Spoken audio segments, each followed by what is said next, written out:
하나님 말씀은 누가복음 7장 11절서부터입니다.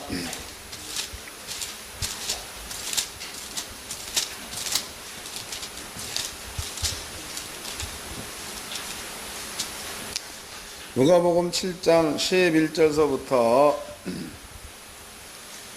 17절까지 다 같이 한 목소리로 합독을 하도록 하겠습니다. 시작. 그 후에 예수께서 나인이란 성으로 가실새 제자와 하단 무리가 동행하더니 성문에 가까이 오실 때 사람들이 한 죽은 자를 메고 나오니 이는 그 어미의 독자여 어미는 가부라. 그 성에 많은 사람도 그와 함께 나오거늘 주께서 가부를 보시고 불쌍히 여기사 울지 말라 하시고 가까이 와서 그 관에 손을 대시며 맨 자들에게 서는지라. 예수께서 가라사대 청년아 내가 네게 말하노니 일어나라 하시며 죽었던 자가 일어나 앉고 말도 하거늘 예수께서 그를 어미에게 주신대 모든 사람이 두려워하며 하나님께 영광을 돌려가로되 큰 선지자가 우리 가운데 일어나셨다 하고 또 하나님께서 자기 백성을 돌아보셨다 하더라. 예수께 대한 소문이 온 유대와 사방에 두루 퍼지니라. 아멘. 네, 오늘 그 누가복음 7장 11절 내용은요, 나인성 과부의 아들을 예수님께서 그 살리시는, 부활시키는 그러한 장면이 여기에 기록이 되어져 있습니다. 근데 이제 이것이 예수님께서 죽은 자를 살린 것에 대한 예는 성경에 전부 다 몇 개가 나오나요? 예? 몇 개 나오죠? 나인성 과부 아들 살렸고, 또 하나는 나사로 살렸고, 또 하나는 야이로의 딸 회당장. 요거 전부지요? 그러죠? 대충 요건 같네. 그렇다면은요, 예수님께서 이렇게 죽은 자들을 살리는 그러한 장면은 우리가 그 성경을 읽어보면은 예수님이니까 이럴 수 있다, 이것으로만 끝날 수 있다는 거예요. 예수님이니까 이럴 수 있다. 그러면은 우리는 뭐냐 이거죠. 우리는 그럼 예수님이니까 살릴 수 있다 이것으로 끝난다면 우리는 살릴 수 없다, 저절로 이런 결론이 나오게 되는 거예요. 근데 오늘은 목사님들의 그 마음 가운데 이런 개념을 깨가지고 나도 살릴 수 있다, 이러한 그 믿음 쪽으로다가 바꾸는 그러한 시간이 되었으면 합니다. 자, 그럼 먼저 이제 예수님은 어떠한 자이기에 살릴 수 있었는가, 근본부터 한번 살펴봐야 되겠죠. 이걸 기억해 놓으시고 창세기 1장을 한번 보도록 합시다. 창세기 1장 26절을 읽겠습니다. 창세기 1장 26절. 하나님이 가라사대 우리의 모양을 따라 우리의 형상을 따라 우리의 모양대로 우리가 사람을 만들고 그로 바다의 고기와 공중의 새와 육축과 온 땅과 땅에 기는 모든 것을 다스리게 하자 하시고 그랬습니다. 창세기 1장에서는요 사람에 대한 이야기야. 그런데 하나님께서 사람을 만들 적에 우리의 형상이란 말을 썼습니다. 그 다음에 우리의 모양이란 말을 썼습니다. 근데 여러분들이 그 집에 가셔가지고 사전을 찾아보시면 형상이나 모양이나 같은 말이라고. 이게 틀린 말이 똑같은 말입니다. 형상, 모양 같은 말이에요. 그래서 저는 이것을 같은 말인데 둘로 나누었습니다. 하나는 뭐냐면 외형적인 모양, 외형적인 거. 또 하나는 내형적인 거, 이 둘로 나눴습니다. 그럼 먼저 우리가 여기에서 우리의 모양, 우리의 형상, 여기에서 외형적인 모양을 한번 살펴보도록 합시다. 우리의 형상의 모양대로 사람을 만들자 그랬으니까 외형적인 모습, 이걸 한번 살펴보도록 하죠. 여기에서 창세기 2장을 한번 또 보도록 하겠습니다. 창세기 2장 7절을 읽겠습니다. 여호와 하나님이 흙으로 사람을 지으시고 생기를 그 코에 불어넣으시니 사람이 생명이 된지라. 여기는 두 가지가 나타나죠. 여호와 하나님께서 흙으로 사람을 지으시고, 그러면 사람이라는 것은 외형적인 모습입니다. 그 다음에 생기를 그 코에 불어넣으니 해서 생기는 내면의 모습이다. 그 다음에 이제 외형적인 모습과 내형적인 모습이 하나가 돼가지고 일어났을 때 이것을 생명 이렇게 얘기하고 있습니다. 그러면 여기에서 보니까 하나님의 형상의 모양대로 만들어진 그것이 사람입니다. 사람. 자, 이해를 돕기 위해서 제가 한 가지 우리들이 그 살고 있는 세상 가운데서 누구나 다 알 수 있는 그런 내용을 얘기를 좀 하겠습니다. 건물을 지으려면 먼저 설계도가 필요하죠. 설계도. 교회를 이렇게 먼저 짓자. 교회를. 그 다음에 이제 그 앞에다가는 집을 이렇게 짓자. 집. 이래 딱 짓자. 그 다음에 이 집을 이쪽으로 놓고 질 것인가 아니면 이렇게 놓고 질 것인가. 그리고 이쪽으로 보면 여기를 정원으로 만들 것인가 아니면은 이쪽으로 집을 나왔을 적에 이쪽으로다가 정원을 놓을 것인가. 이래가지고 이것을 설계를 먼저 하겠죠. 그럼 이 설계는 도면상에 그려진 겁니다. 도면상에. 얼마 있다가 이 설계대로 건축을 한다. 그러면은 도면상에 그려져 있는 게 눈으로 보고 들어가 거할 수 있는 형상으로 나타나겠죠. 그러면 창세기 1장 26절 말씀에서 하나님께서 우리의 형상과 우리의 모양대로 사람을 만들자 그랬으니까 우리의 형상의 모양을 따라 사람을 만들자 그랬으니까 사람이 만들어지기 직전 2장 7절이 오기 그 이전까지 있는 것을 설계도로 보면 되겠죠. 설계도. 사람은 안 만들어진 겁니다. 그 다음에 설계도대로 사람이 나왔습니다. 그것이 아담입니다. 아담. 그렇다면요, 하나님께서 아담을 만들기 전에 우리의 형상의 모양대로 그랬으니까 하나님의 형상의 모양이 사람같이 먼저 있었다는 뜻이 되겠죠. 이해됐나요? 자, 이제 그 1장 26절을 다시 읽어보겠습니다. 1장 26절 하나님이 가라사대 우리의 형상을 따라 우리의 모양대로 우리가 사람을 만들고 그랬으니까 여기까지는 설계도와 같은 겁니다. 그렇다면 이 설계도 상으로 본다면은 사람의 하나님의 모양이 사람과 같은 모양으로 먼저 있었다. 이런 뜻이 되겠죠. 사람과 같은 모양으로 먼저 있었다. 그러면 사람과 같은 모양으로 과연 먼저 있었는가? 이게 또 이제 증명이 필요하겠죠. 에스겔서 1장을 보겠습니다. 증명입니다. 에스겔서 1장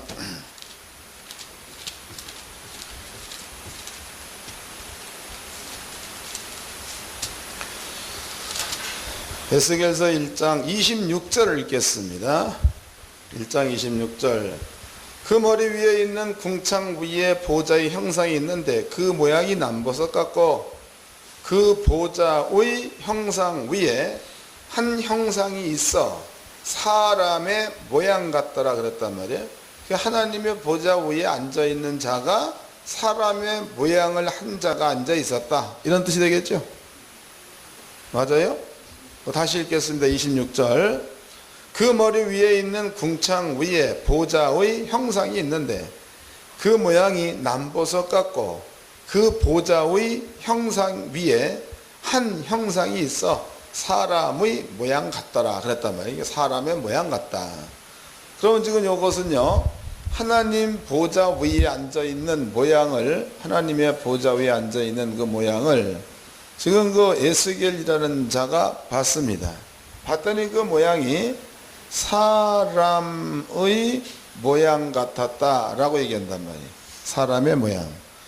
그런데 창세기 1장 26절 말씀에서는 우리가 우리의 형상의 모양대로 사람을 만든 자랬단 말이죠.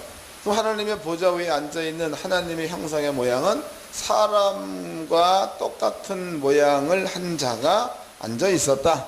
이런 뜻이 되겠죠. 이게 증명이 된 겁니다. 자, 계시록을 봅시다. 이제 요한계시록 계시록 4장입니다. 요한계시록 4장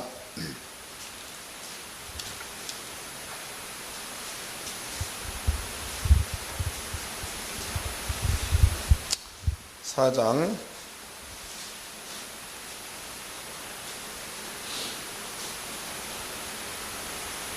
4절서부터 읽겠습니다. 또 보좌에 둘러 입사 부자들이 있고 그 보좌들은 위에 입사 장로들이 흰옷을 입고 머리에 금면류관을 쓰고 앉았더라. 보좌로부터 번개와 음성과 뇌성이 나고 보좌 앞에 7 등불 켠 것이 있으니 이는 하나님의 7영이라. 그 보좌 위에 어떤 것들은 보이지 않는데 여기 보니까 그 번개와 음성과 뇌성이 있다 이렇게 나와 있습니다. 모양은 없어요. 자, 그런데 1장에는 그 모양이 나타나 있습니다. 요한계시록 1장 12절을 읽겠습니다. 12절. 몸을 돌이켜 나더러 말한 음성을 알아보려 하여 돌이킬 때에 7 금촛대를 보았는데 촛대 사이에 인자 같은 이가 발에 끌리는 옷을 입고 가슴에 금띠를 띠고 그 머리와 털에 희기가 흰 양털 같고 눈 같으며 그 눈은 불꽃 같고 그의 발은 풀무에 단련된 빛난 주석 같고 그의 음성은 많은 물소리와도 같으며 라고 기록하고 있죠. 그럼 여기서 이제 이 하나님의 보좌에 앉아있는 이의 모양이 그 계시록 뒤에 넘어가 보면 예수라고 기록되어져 있습니다. 그렇다면요, 예수님은 천지가 창조되어지기 이전서부터 존재하던 분이었다. 요한복음 1장 1절에 기록되어져 있죠. 요한일서 1장 1절에도 기록되어져 있습니다. 그럼 예수님께서는요, 천지가 창조되어지기 이전에도 있었던 자다. 그랬을 때에 창세기 1장 26절 말씀으로 본다면 우리라는 말 가운데에 예수도 포함됐다고 봐야 되겠죠. 예수, 우리란 말 가운데에 성령, 우리란 말 가운데에 아버지도 거기에 포함되어 있다고 봐야 하는 거죠. 그러면 이제 사람이 만들어지기 이전에 하나님께서는요, 사람과 같은 형상의 모양을 하고 하나님의 보좌 위에 있었다는 게 증명이 됐습니다. 그리고 이제 2장 7절 말씀에는요, 그 모양대로 사람을 만들었다 그랬으니까 사람의 모양을 보면 하나님의 모양을 볼 수가 있는 거죠. 사람의 모양을 보면 하나님의 모양을 볼 수가 있는 겁니다. 또 한 가지, 지금 이제 그 우리의 모양입니다. 우리의 모양은 이 성경대로라면 하나님 닮은 모습이에요. 그런데 실제로 여러분들의 그 모습은 나중에 이제 천국 가서 보고 만약에 이제 내 말이 틀리다 그러면은 손해배상 청구를 하십시오. 나중에 여러분들이 그 천국 가게 되면은요, 현재의 여러분들의 그 모습보다도 90배 정도가 더 아름답고 더 멋있는 모습이라는 겁니다. 90배 정도. 지금은 아주 못생긴 거예요. 지금 제가 보니까 다들 이쁘런데 하나님의 나라에서는 지금 있는 모양이 되게 못생긴 90배 아래의 못생긴 모습이야. 근데 하나님 나라 가면은 여기보다 90배가 더 완전한 이러한 여러분들이 기다리고 있는 줄로 믿으시기 바랍니다. 이건 진짜요. 성경 또 찾아보자고 아주 설명 다 해드릴게. 90배 더 예쁜 모양이 있다. 성경에 나와 있어요. 고린도전서 15장입니다.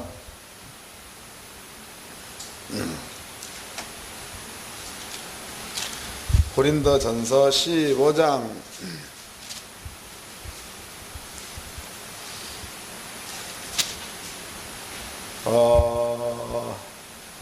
51절서부터 읽겠습니다. 보라, 내가 너희에게 비밀을 말하노니 우리가 다 잠잘 것이 아니요 마지막 나팔에 순식간에 호련히 다 변화하리라. 나팔 소리가 나매 죽은 자들이 썩지 아니할 것으로 다시 살고 우리도 뭐 한다는 거예요? 변화. 그 다음에 이 썩을 것이, 그러면 썩을 것은 지금 입고 있는 육체가 되겠죠. 이 썩을 육체가 그 다음에 보니까 불갑을 썩지 아니할 것을 입겠고, 썩지 아니할 육체가 준비되어 있다는 거죠. 이거 다시 입는다는 겁니다. 그 다음에 이 죽을 것이 죽지 아니함을 입으리로다. 이 썩을 것이 썩지 아니함을 입고 이 죽을 것이 죽지 아니함을 입을 때에는 사망이 이김의 삼킴바 되리라고 기록된 말씀이 응하리라. 그렇게 되어지면 사망이 이제는 완전히 사람의 몸을 어떻게 할 수 없다, 이런 얘기입니다. 그러면 지금 사도 바울은 때가 되어지면 성도들의 육체는요, 지금 가지고 있는 이것보다도 썩지 아니할 육체로 준비되어 있다 그랬으니까 굉장히 좋은 육체가, 여러분들의 육체가 준비되어 있다는 뜻인 줄로 깨달으시기 바랍니다. 썩어질 육체가 썩지 아니할 육체로 다시 입고, 그러면 이제 창세기 1장 말씀에서 우리가 우리의 형상의 모양대로 해서 사람의 모양은요 하나님의 형상의 모양과 같다는 것을 증명해 드렸습니다. 그 다음에 이제 창세기 2장 7절 말씀에는요 생기를 불어넣었더니, 생기가 그 사람 속에 들어갔더니 그 사람이 생명이 되었다 그랬단 말이에요. 그럼 여기서 그 생기라는 겁니다. 이 생기라는 이것이 사람의 내면의 모습이다고. 사람의 내면, 그러니까 내형적인 사람의 모습이 생기가 되는 겁니다. 그런데 이 생기 역시도 하나님의 형상의 모양 따라서 생기가 들어갔다는 거지. 그러면 생기 안에 숨어있는 하나님의 또 다른 형상의 모양은 뭐냐 이거예요. 이것은 무형의 무형, 볼 수 없는 모습입니다. 그 볼 수 없는 모습인데 하나님의 그 모습 가운데서 여러분들은 천지를 하나님이 창조했지요. 그래서 하나님의 창조성이 꼭 들어가야 합니다. 창조성. 또 하나님께서는요 이거는 그 잠언서에도 기록되어 있고 그 다음에 욥기서에도 기록되어져 있습니다. 하나님은 지혜와 명철과 지식으로 땅에 기초를 놓았다는 말이 있습니다. 그 다음에 또 땅에 기둥을 세웠다는 말도 있죠. 이런 것들은 전부 다 뭐냐면 하나님께서 창조할 때에 천지에 있는 모든 것들이 하나님의 지혜 속에서 나왔다는 거지. 그래서 하나님의 지혜를 우리는 전지라고 합니다. 땅의 모든 것들을 전부 다 알 수 있는 전지. 그 다음에 이제 하나님께서는 말 한마디 하면 태양도 어두워지고, 이것은 출애굽기서에 나와 있죠. 태양이 어두워서 흑암이 되었다. 그 다음에 출애굽기 15장에 14장에 바다가 갈라졌다. 말 한마디에. 이거 하나님의 전능성이라고 합니다. 전능성. 그럼 하나님의 형상 가운데에 창조성도 있고, 하나님의 형상 가운데에 전지성도 있고, 하나님의 형상 가운데에 전능성도 있다는 거지. 때문에 하나님께서 아담을 만들 때에 아담의 내면을 하나님께서는 하나님의 창조성, 하나님의 전능성, 하나님의 전지성으로다가 채웠다는 거예요. 그래서 이 두 가지가 하나가 되었을 때에 하나님의 형상의 모양이 되는 겁니다. 하나님의 형상의 모양. 이걸 이제 기억해 놓으십시오. 자, 그런데 이제 신약 성경으로 가보면 사도 바울이 예수님을 이야기할 적에 하나님의 형상이라고 얘기했습니다. 신약 성경 고린도후서 4장입니다. 고린도후서 4장.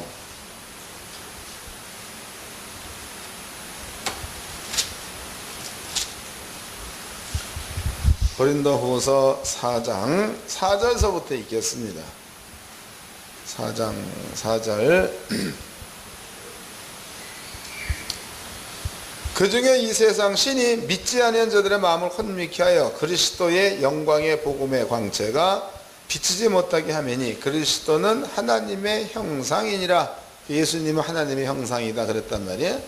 그 예수님을 하나님의 형상이라고 보았을 적에 그 예수님은 하나님의 외형적인 것, 그 다음에 하나님의 내형적인 것, 이런 것들이 하나가 돼가지고 예수로 왔다, 이런 뜻이 되겠죠. 그러니까 예수님을 하나님의 형상이다, 이런 얘기다. 하나님의 형상. 그럼 예수님에게는요, 눈으로 보기에는 사람 같은 모습만 보이겠지만 예수님의 내면의 세계는 하나님의 창조성이라든가 하나님의 전지성이라든가 하나님의 전능성이 예수님 안에는 채워져서 그 예수님이 이 땅에 왔을 때에 사도 바울은 하나님의 형상이다 그랬으니까 예수님 안에는 이런 것들이 채워져 있어야 맞습니다. 그렇다면 여기에서 예수님께서 땅에 오셔가지고 하신 일입니다. 그런 일들을 보려면 하나님의 창조성, 하나님의 전지성, 하나님의 전능성, 이런 것들이 예수님 안에 채워져 있으니까 예수님은요, 누가 어디에 있든지 간에 예수님은 안 되는 얘기가 되겠죠. 이거 찾아보자고. 요한복음 4장입니다. 요한복음 4장 전지성을 얘기합시다. 요한복음 4장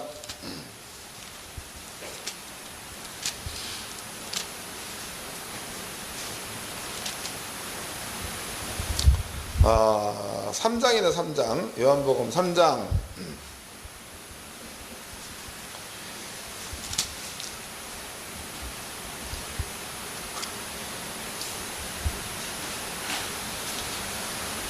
5절서부터 읽겠습니다. 예수께서 대답하시되 진실로 진실로 내게 이르노니 사람이 물과 성령으로 나지 아니하면 하나님의 나라를 들어갈 수 없느니라. 육으로 난 것은 육이요 성령으로 나는 것은 영이라. 내가 내게 거듭나겠다는 말을 기억이지 말라. 바람이 임의로 불매 내가 그 소리를 들어도 어디서 오며 어디로 가는지 알지 못하나니 성령으로 난 사람은 다 이러하니라. 니고데모가 대답하여 가로되 어찌하여 이런 일이 있을 수 있나이까. 예수께서 가라사대 너는 이스라엘의 선생으로서 이런 일을 알지 못하느냐. 진실로 진실로 내게 이르노니 우리는 아는 것을 말하고 본 것을 증거하노라. 그러나 너희가 우리의 증거를 받지 아니하는도다. 그랬단 말이에요. 그럼 예수님께서는 뭔가 안 되는 거지요. 근데 아는데 니고데모는 모른다는 거예요. 근데 니고데모는 율법사입니다. 그 다음에 또 읽겠습니다. 12절. 내가 땅의 일을 말해도 너희가 믿지 아니하거든. 그러니까 땅의 일을 아무리 떠들어도 사람들이 못 믿는다는 거죠. 하물며 하늘의 일을 말하면 어떻게 믿겠느냐. 하늘의 모든 일도 예수님은 안다. 이런 얘기단 말이에요. 그 예수님 안에는요, 하늘과 땅의 모든 것들을 전부 다 알만한 전지성이 있다는 거지요. 또 여기 이제 그 나와 있는 니고데모를 빌립이라는 사람이 니고데모한테 그 선지자에 관한, 메시아에 관한 이야기를 하지요. 그럴 적에 예수님께서 네가 무화과 나무의 아래에 있었다라고 얘기한 적이 있죠. 그 얘기는 뭐냐면 보지 않고도 그 사람이 어디 있었다는 사실을 이미 알았다는 겁니다. 또 이것뿐만이 아니고 마태복음 21장입니다. 거기에는 건너편에 가면 나귀가 있을 것이다. 그 나귀를 끌고 오라. 그 말은 건너편에 뭐가 있다는 사실을 전부 다 아셨다는 뜻이 되겠죠. 또 이것뿐만이 아니고 베드로야 네가 가서 낚싯대를 갖다가 들여오라. 그리하면 가장 먼저 올라오는 고기 입속에 금이, 그러니까 한 세겔이 들어있을 거다. 이거는 마태복음, 요한복음, 마태복음 17장인가 거기에 나와 있죠. 거기에 이 말이 있다는 얘기는 고기 입속에 한 세겔이 물려 있다는 것도 이미 알았다는 뜻이 되는 겁니다. 그러므로 예수님께서는요, 땅에 있는 일이나 하늘에 있는 일이나 예수님은 모든 것들을 전부 다 알 수 있는 전지성을 예수님은 가지고 있다는 것에 대해서 하나님의 형상 가운데서 하나님의 전지성이 있었다는 게 입증이 됐습니다. 전능성입니다. 이 전능성 가운데서 물론 이제 창세기서에서는 하나님께서 하신 여러 가지 일들이 있습니다만은 신약 성경에서는 자연계를 움직이는 일에 대해서는 그렇게 많이 기록되어 있지 않습니다. 그런데 전능성에 대해서 예수님께서 물 위를 걸었던 것들도 전능한 일 가운데 하나겠죠. 또 예수님께서 바람이 붑니다. 바람을 잠잠케 한 거, 파도가 치고 있죠. 파도를 조용하게 만든 거, 이것도 예수님의 그 전능성 가운데 들어갑니다. 근데 이것보다도 더 중요한 일이 성경에 기록되어 있는데 그것이 뭐냐면 영적인 세계를 밝혀줄 수 있는 눈과 입술의 권세가 있다는 거예요. 이게 찾아보자고. 요한복음 17장입니다. 마태복음 17장입니다.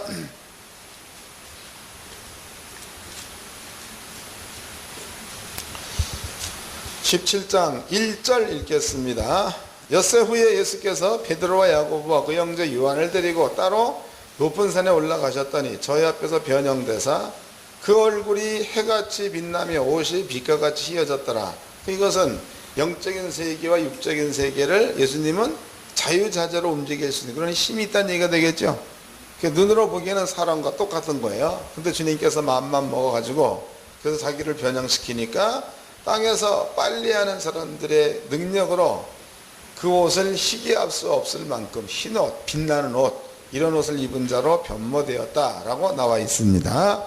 2절, 저 옆에서 변형돼서 그 얼굴이 해같이 빛나며 옷이 빛과 같이 헤어졌더라. 때에 모세와 엘리야가 예수로 더불어 말씀하시는 것이 저에게 보이거늘. 4절, 베드로가 예수께 여짜와 가로되, 그러니까 베드로의 눈을 열었다는 뜻이 되겠죠. 우리도 주여 우리가 여기 있는 것이 좋사오니 주께서 만일 원하시면 내가 그 초막셋을 짓되, 하나는 주를 위하여, 하나는 모세, 베드로가 봤다는 겁니다. 하나는 엘리야, 베드로가 봤다는 이야기죠. 그러니까 모세와 엘리야는 이미 2,3천 년 전에 하나님의 나라로 간 자들이다고. 그런데 예수님에 의해서 그네들을 지금 베드로가 눈으로 보고 있는 겁니다. 이런 차원에서 예수님은 땅에 있는 그 자연계만 움직이는 그러한 힘이 있는 게 아니고 영적인 세계까지도 움직일 수 있는 그러한 능력이 있다는 것에 대해서 예수님은 전능성을 가지고 있는 분이다. 이것도 이제 증명이 됐다 이 말이에요. 그다음에 이제 창조성입니다. 창조성. 이 창조성은 예수님께서 뭐 특정한 것을 만들었다 뭐 이런 것보다도 예수님께서 환경을 만든 것에 대해서는 성경에 몇 군데 나와 있습니다. 그러니까 여러분들이 그 마태복음 5장이나 누가복음 4장을 읽어보면 거기에 베드로야 너는 깊은 곳에 가서 그물을 던져라 이런 말이 있습니다. 그러면 그 깊은 곳이라는 것은 우리가 조금만 생각해 본다면 깊은 곳입니다. 그 깊은 곳은 갈릴리 호수가 이렇게 넓다면은 이 갈릴리 호수 가운데서 깊은 곳이라는 것은 여기도 깊을 수도 있고 여기도 깊을 수도 있고 여기도 깊을 수 있다는 거예요. 베드로가 어디에다가 그물을 던지든지 거기가 깊은 곳이 된다는 거죠. 그러면은 예수님께서 말씀하시기를 깊은 데 가서 그물을 던져라. 그 얘기는 뭐냐면 베드로가 만약에 여기다 그물을 던지고 싶은데 마음이 변해서 이쪽으로 옮겼다. 그러면은 이쪽에다 그물을 던져도 고기는 잡힌다는 거죠. 그럼 여기에서도 환경이 만들어진다는 거다. 여기다 던졌다. 여기에서도 환경이 만들어진다는 뜻이 되겠죠. 그러므로 예수님에게는요, 창조성, 무엇이든지 당신이 원하는 대로 만들어낼 만한 창조성을 예수님은 가지고 땅에 오셨다. 그래서 예수님의 내면으로 본다면 창조성, 전능성, 전지성이 예수님 속에는 있다는 것이 증명됐습니다. 그래서 사도 바울은 이렇게 외적인 모양이나 내적인 모양이나 하나님의 형상의 모양대로 만들어졌다. 그래서 사도 바울은 예수님을 하나님의 형상이라는 표현을 썼다. 하나님의 형상. 그러면 예수께서 땅에 오셔가지고 하나님의 형상대로 왔습니다. 그런데 오늘 이제 본문의 말씀에 보니까 여자가 아들이 하나 있었습니다. 근데 그 아들이 죽었다. 그래서 주님께서 가다가 보니까 장사의 행렬이 이제 지나가는 거다고, 인제 가면 언제 가나 언제 오나 원통해서 못 가겠네. 또 아들 자식 잘 되라고 일생을 어쨌더니 돌아오는 것은 원망뿐이로다. 어허이 어하 뭐 어쩌고 이러고 가는데 여기에서 이제 본 거죠. 그게 이제 너무나 불쌍해가지고 주님께서 세웠습니다. 상여를 딱 세워가지고 상여 위에 딱 손을 대죠. 청년아 일어나라 그랬단 말이에요. 그러면 청년아 일어나라 라고 얘기했을 적에 성경은 분명히 청년이 일어났습니다.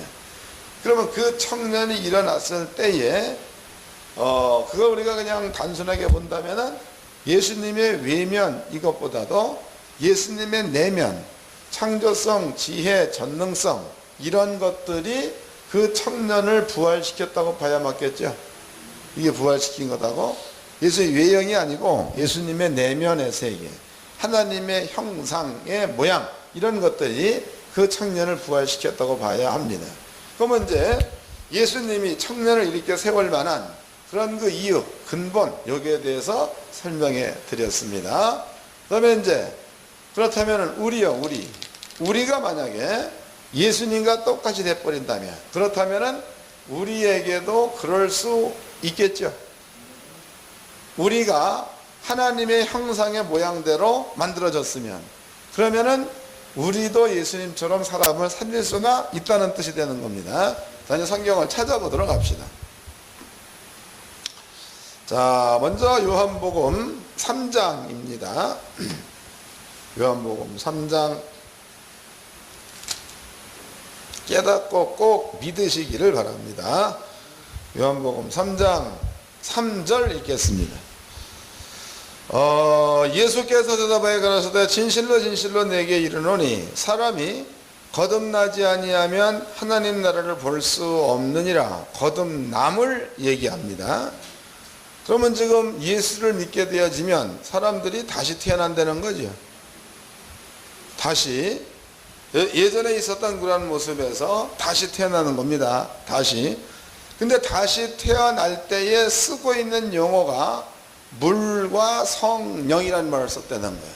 너희가 물과 성령으로. 다시 읽어보자고. 5절 예수께서 대답하시되 진실로 진실로 내게 이르노니 사람이 물과 성령으로 나지 않냐면 하나님 나라에 들어갈 수 없느니라. 육으로 나는 것은 육이요 성령으로 나는 것은 영이니 내가 내게 거듭나야 하겠다는 말을 기억이지 말라. 그러니까 물과 성령으로 거듭나야 한다. 이런 말을 썼습니다. 그러면은 천국 갈 수 있다. 천국 갈 수 있다라는 믿음을 갖고 있는 사람은 주님의 말씀대로라면 물과 성령으로 거듭났다는 것에 대한 증명이기도 하겠죠. 맞아요? 천국 갈 수 있다는 그 말은 물과 성령으로 거듭났다는 뜻이기도 합니다. 그럼 여러분들은 천국 간다라는 확실한 믿음이 있으면 여러분들은 물과 성령으로 다시 태어났다. 이러한 사람이 되었는 줄로 믿으시기 바랍니다. 물과 성령으로 다시 태어났다. 근데 여기에서 이제 중요한 것은요. 성령입니다. 성령. 요한복음 19장입니다. 성령.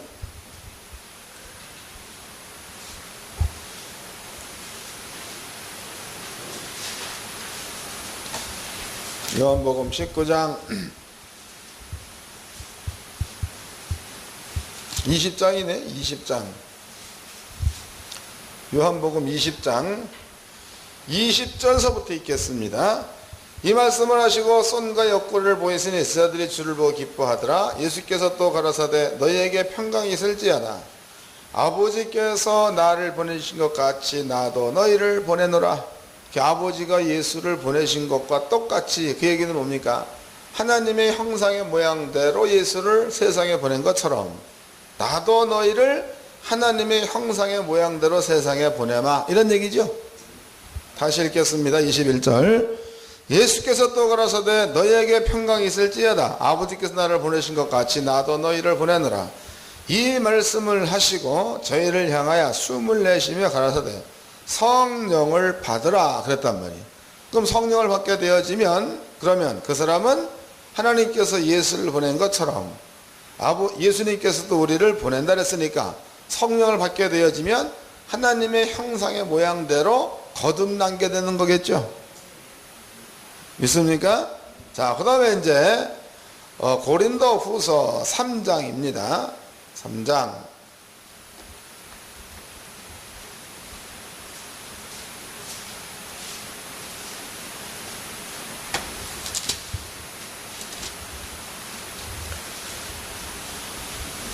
고린도전서 3장 16절서부터 읽겠습니다. 3장 16절 그러나 언제든지 주께로 돌아가면 그 수건이 벗어지리라. 주는 영이시니 주의 영이 계신 곳에는 자유함이 있느니라. 우리가 다 수건을 벗은 얼굴로 거울을 보는 것 같이 주의 영광을 보매 저와 같은 형상으로 화하여. 여기서 저라는 얘기는 누가 되는 거예요? 예수님과 같은 형상. 그럼 아까 우리 고린도후서 4장 4절 말씀 보니까 예수님은 하나님의 형상 그랬죠. 그 우리가 하나님의 형상으로 화한다 이런 얘기인 줄로 깨닫기 바랍니다. 다시 읽겠습니다. 17절 주는 영이시니 주의 영이 계신 곳에는 자유함이 있느니라. 우리가 다 수건을 벗은 얼굴로 거울을 보는 것 같이 주의 영광을 보매 저와 같은 형상으로 화하여 영광으로 영광에 이르니 곧 주의 영으로 말미암음 그랬으니까 주의 영은 성령이 되는 거겠죠. 그 성령으로 말미암아 여러분들은 예수님과 같은 형상으로다가 화에 따라 변한다 이런 얘기다 말이죠. 그러면 성령 받은 사람들은요 예수님과 같은 형상으로 즉 하나님의 형상의 모양대로 거듭 태어난 게 된 겁니다. 그럼 여러분들은 이제 아까 예수님에 대한 설명해 드렸습니다. 예수님께서 그런 일을 할 수 있었던 것은 하나님의 형상의 모양대로 만들어졌기 때문에 그런 일을 할 수 있다 이런 얘기했습니다. 성경 우리가 짚어보았더니 예수 믿는 우리 성도들도 하나님의 형상의 모양대로 거듭 태어났다 이렇게 설명합니다. 그럼 여러분들은 이제는 예수님과 동일한 일을 할 수 있는 이러한 자로다가 변화가 됐다는 뜻이 되겠죠. 변화될 겁니까? 된 겁니까? 된 거예요. 자, 그 다음에 또 성경을 또 찾아보도록 합시다. 그 다음에 마태복음 10장입니다. 마태복음 10장. 이제 주님이 직접 하신 말씀이에요. 마태복음 10장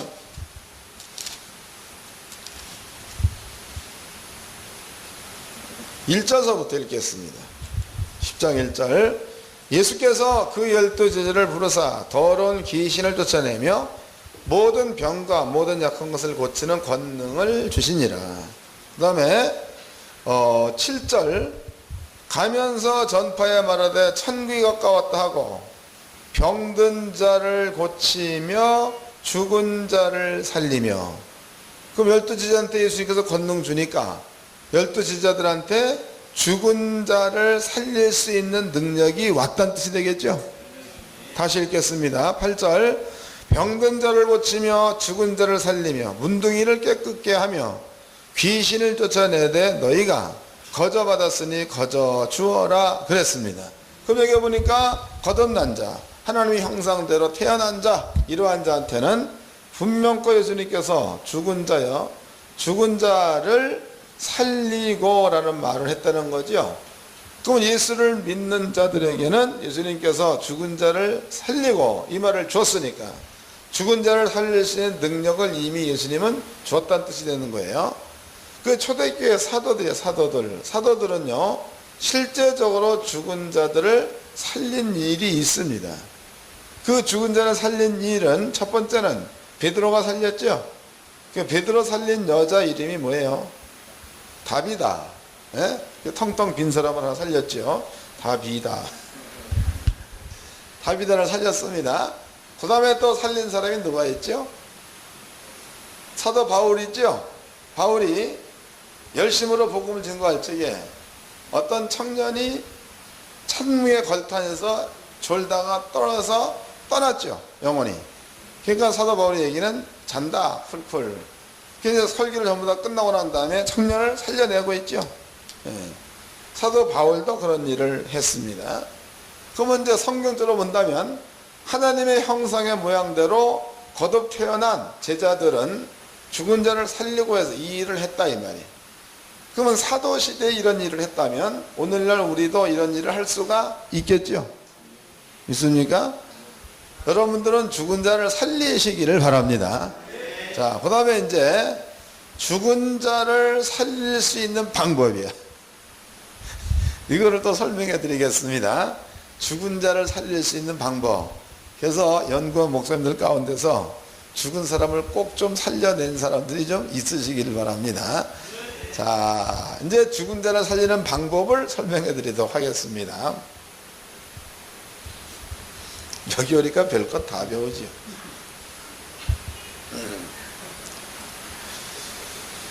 먼저 죽은 자에 대한 개념이 확실하게 정리가 돼야 돼. 죽은 자에 대한 개념. 자, 예수님께서는요 죽은 자에 대한 개념, 그러니까 하나님의 형상의 모양대로 오신 양반이 갖고 있는 죽은 자에 대한 개념입니다. 그 개념을 예수님께서는 예수를 믿는 자, 또 혹은 하나님을 믿는 자, 이러한 자들 보고는 산 자 그랬습니다. 그 다음에 예수를 믿지 않는 자, 이러한 자들을 죽은 자 그랬단 말이에요. 죽은 자. 근데 여기에서 산 자가 만약에 죽었다, 목숨이 끊어졌다, 그래도 예수님은 잔다로 표현했죠.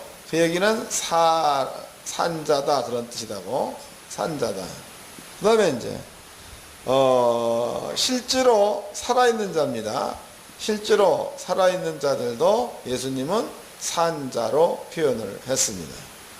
그 다음에 이제 죽은 자입니다. 죽은 자는 죽어있는 자, 시체도 예수님은 죽은 자 그랬습니다. 그 다음에 이제 살아있는 자, 이 자도 예수님은 죽은 자 그랬단 말이에요. 죽은 자. 성경을 찾아보도록 합시다. 마태복음 8장입니다. 8장 21절서부터 읽겠습니다. 마태복음 8장 21절. 제자 중에 또 하나 가로되 주여 나로 먼저 가서 내 부친을 장사하게 허락하옵소서. 예수께서 가라사대, 여기 21절 말씀은 제자의 아버지가 죽었다는 거죠. 목숨 끊어진 겁니다. 자, 22절. 예수께서 가라사대 죽은 자들로 저희 죽은 자를, 그랬으니까 죽은 자들이라는 것은 예수님의 제자의 아버지는 죽었습니다. 죽은 자들은 그 아버지를 장사 지내줄 자를 죽은 자들 그랬단 말이에요. 그래서 주님이 보고 있는 관점은 산 자도 죽은 자요, 죽은 자도 죽은 자로 보고 있는 거죠. 그 예수를 믿지 않는 자, 하나님이 누군지 모르는 자, 이러한 자들을 예수님은 살아있어도 그 사람은 죽은 자요, 죽어있어도 죽은 자 취급을 합니다. 또 반대로 예수님은 예수를 믿는 자, 그러한 자들은 죽어있어도 산 자요, 살아있어도 산 자로 보고 있습니다. 이게 주님이 갖고 있는 개념이다고. 자, 그렇다면 이제 예수를 안 믿는 자는 죽어 있습니다. 예수를 안 믿는 자. 이 안 믿는 자가 죽어 있는데, 아까 보니까 죽은 자를 살리고, 마태복음 10장에 나와 있죠. 죽은 자를 살리고, 이 말은 안 믿는 자가 죽었을 때에 살리라는 거죠. 맞아요? 죽은 자를 살리며 예수가 누군지 모르는 자를 살리라는 겁니다. 복음을 증거하라. 그 다음에 이제 여기 위에서 믿는 자. 그러면은 요한복음 11장에서 나사로 같은 경우에는 예수를 믿는 자지요. 나사로 보고 예수님은 죽었다라는 말을 안 쓰고 잔다라는 말을 썼다 이 말이에요. 잔다. 그러면 자는 사람은 썩어져서 냄새가 날지라도 자는 사람은 자는 자지 죽은 자가 아니라는 겁니다. 그러면은 자고 있는 사람을 예수님은 살리러 간다 그랬어, 깨우러 간다 그랬어. 11장 봅시다. 요한복음 11장.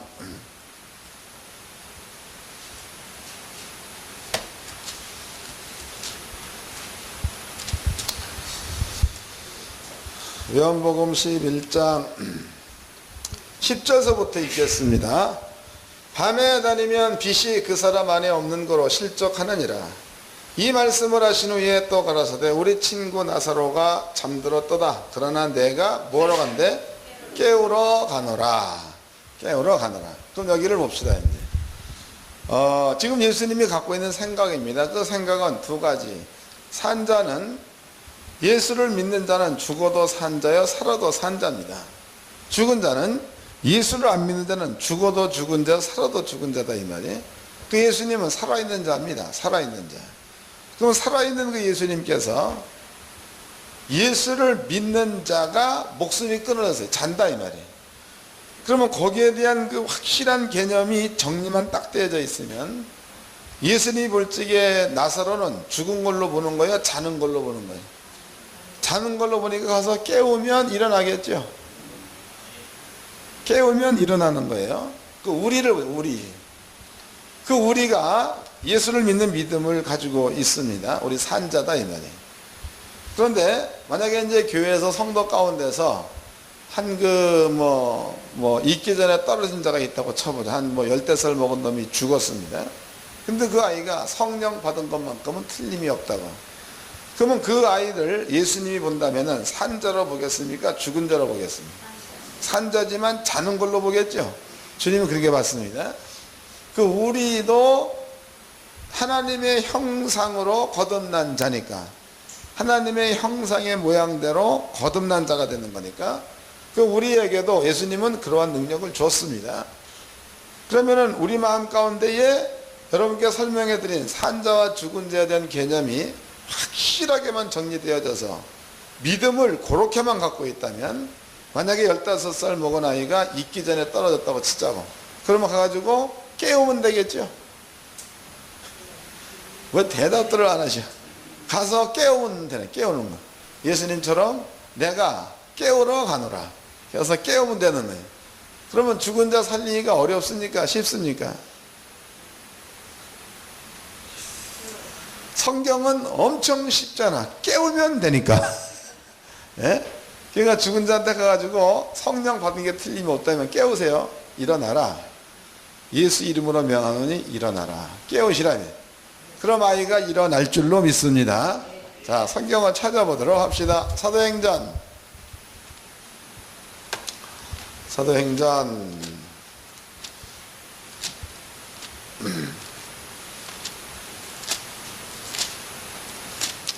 거기가 8장쯤이 아마 그 말이 있죠.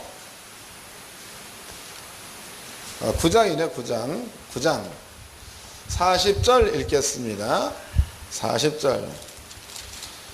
베드로가 사람을 다 내어보내고 무릎을 꿇고 기도하고 돌이켜 시체를 향하여 가로되 다비다야 뭐라 그랬어? 그럼 얘도 깨운 거죠? 얘래네. 예? 베드로도 죽어있는 다비다를 뭐 했다는 거야? 깨웠다. 다비다야 일어나라. 깨운 겁니다. 일어나라 하니 그가 눈을 떠 베드로를 보고 일어나 앉는지라. 베드로가 손을 내밀어 일으키고 성도들과 가부들을 불러들여 그의 산 것을 보이니 온 요파 사람이 알고 많이 주를 믿더라 그랬습니다. 여기 신약 성경에 죽은 자 살리는 장면이 자세히 설명되어 있는 데가 기록되어져 있는데, 베드로 역시도 죽어있는 자를 죽은 자로 안 보고 자는 자로 봤다는 거죠. 그게 가서 예수님처럼 깨우니까 일어났다는 거죠. 그것이 부활이라고. 그러면 지금 예수님도 그렇게 하셨고 제자 베드로도 그렇게 했습니다. 그 오늘날 성령은 예수님 안에 있는 성령이나 우리 안에 있는 성령이나 예수님이 같대. 히브리서 2장에 나와 있죠. 거룩하게 하는 자와 거룩하게 함을 입은 자들이 다 하나에서 난지라. 그러므로 우리를 예수님께서 형제라 부르시기를 부끄러워 아니하시고 그랬다 이 말이에요.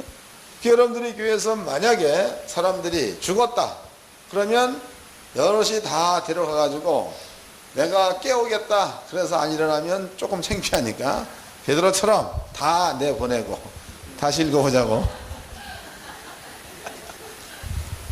40절입니다. 베드로가 사람을 다 내보내. 얘가 베드로나 우리나 똑같아. 사람은 똑같습니다. 그러니까 우리도 베드로처럼 해보면 되는 거예요. 다 내보내고 무릎을 꿇고 기도하고 돌이켜 시체를 향하여 가로되 다비다야 일어나라 하니 그가 눈을 떠 베드로를 보고 일어나 앉은지라 그랬단 말이에요. 일어나니까 베드로가 사람들을 불러가지고 일어났다 얘기했겠죠. 그 뒤에 나와 있습니다. 그럼 이제 우리도 괜히 그 뭐 큰 소리 빵 찍어가지고 못 깨우거나 그러지 말고 다 내어보내고 그리고 기도하세요. 그 다음에 깨우세요. 일어나라. 그러면은 일어나 앉을 줄로 믿습니다. 이건 성경이니까 해봐야 되겠죠. 근데 이제 이것은 제가 목회를 하면서 겪었던 사건입니다. 한날은 그분이 그 천주교에 다니는 그 성도님이신데 그 양반이 큰일 났다고 전화가 왔어. 그때가 새벽 2시인가 뭐 됐단 말이죠. 그래서 이제 새벽 기도를 마치고 그 양반이 병원에 간 데를 찾아갔습니다. 거기가 지금 그 양 목사님이 가끔 입원하는 그 병원이야. 근데 거기 갔더니 그 전기 충격기인가 뭐가 있지 않습니까? 이거 가지고 한번 착 되면 덜커덕 하고 일어나더라고. 그런데 이제 처음에는 10분 간격으로 죽어. 10분 간격으로. 금방 죽는 거죠.